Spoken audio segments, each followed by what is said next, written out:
Well, Bemidji boys basketball ended the regular season on a high note with a 75-44 win over St. Cloud Tech, capping a 15-11 campaign.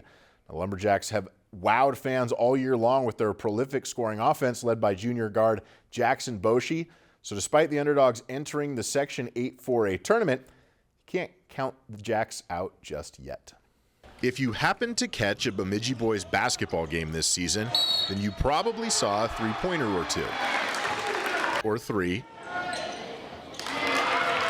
or four. You get the point. We shoot a lot of threes, but we make a pretty high percentage at the same time. So, it's just picking and choosing when we need to be more aggressive to the rim, and when the shots are falling from the perimeter, just keep shooting the ball. And while the Jacks have plenty of players who can drain a tray, no one can do it like Jaxon Boschee. Sometimes it's just insane to see some of the stuff he does. There's moments where I'll look and I'll be like, oh, he's not shooting that, and then he makes it, and I'm like, oh man, no way. If the shot looks familiar, then maybe you're a Kansas fan. Boshee's uncle Jeff played for the Jayhawks in the early 2000s. Boschee for three, and it's down to 5. But he credits his father, Mike, the head coach of the BSU men's basketball team, with teaching him how to shoot. Ever since I was little, he would take me to the gym, work on my form, all-around jump shot mechanics, and I just kind of adapted a few things that felt comfortable, but it was definitely him that started it. As a junior, Boschee has expanded his game from a pure three-point shooter to a more rounded scorer, surpassing the 1,000-point mark and pacing him to break Bemidji's all-time scoring record. I've spent a lot of time in the weight room because I was always a scrawny kid growing up, so that was my biggest goal for the season, and then trying to work on my overall game, getting to the rim as much as I can, and I think it's helped a lot. And it hasn't just helped him.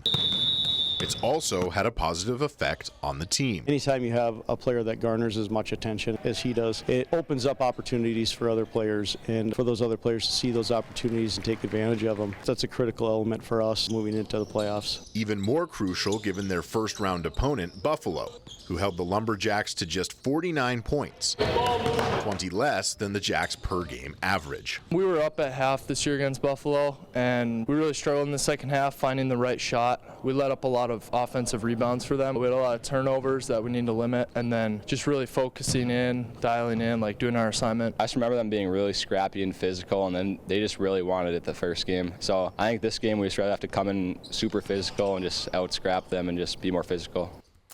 And here's a look at where the Section 8 4A quarterfinals, that's tomorrow night at 6 p.m. And then, Dennis, I understand it that you actually, his uncle, at Valley City High School, you covered him when you were in Fargo. Yeah, I did actually. Well, a heck of a player for North Dakota hoops, and we did really well at Kansas. And she's a pretty good player for coming through. Well, yeah. His dad's a good player as well. Yep. This sports segment of Lakeland News was brought to you in part by Paul Bunyan Communications, bringing northern Minnesota the Gigazone. Internet speeds up to 10 gigabits per second, both upload and download. It's the Gigazone from Paul Bunyan Communications, and it's right here.